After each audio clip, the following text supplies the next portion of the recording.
आगे मौत पीछे खाई। बहुत समय पहले की बात है। एक राज्य था। एक दिन उस राज्य के गुप्तचरों ने अपने राजा को सूचना दी कि पड़ोसी राज्य हम पर हमला करने वाला है। गुप्तचरों ने बताया कि खबर एकदम पक्की है।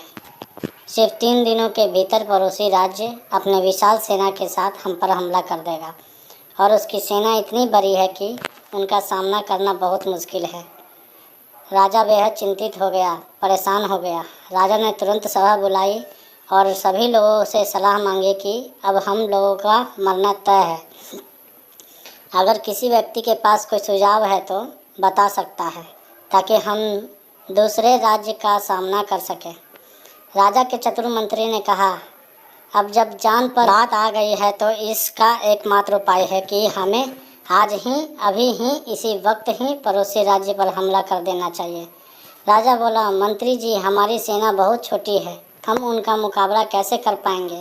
मंत्री बोला, पड़ोसी राज्य अभी युद्ध के लिए तैयार नहीं है। अभी उस राज्य पर हमला कर दे तो संभल नहीं पाएंगे और हमारे जीतने की कुछ तो संभावना बनेगी।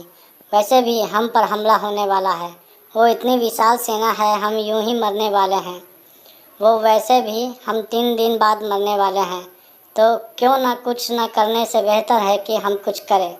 राजा को यह बात थोड़ी अच्छी लगी। उसने तुरंत अपनी सेना को तैयार होने का आदेश दिया और उस राज्य के नागरिक भी सेना के साथ जुड़कर युद्ध में चले गए।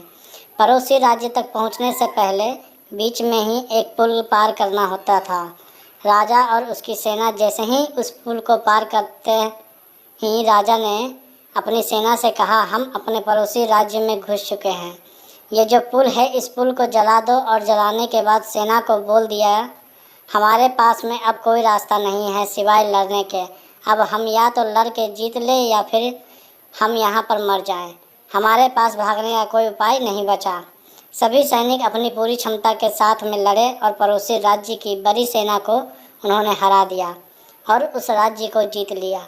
दोस्तों, इस कहानी से हमें यह सीख मिलती है कि जब हम जानते हैं कि जिस काम को करना बहुत ही मुश्किल है और हमें पता होता है उस काम में हम सफल नहीं हो सकते हैं, लेकिन हमारे सामने उस काम को करने के अलावा और कोई रास्ता नहीं होता, तो उस मुश्किल काम को भी सफलतापूर्वक कर गुजरने की संभावना बहुत अधिक होती है और उस काम को करके लोग कामयाब भी हो जाते हैं।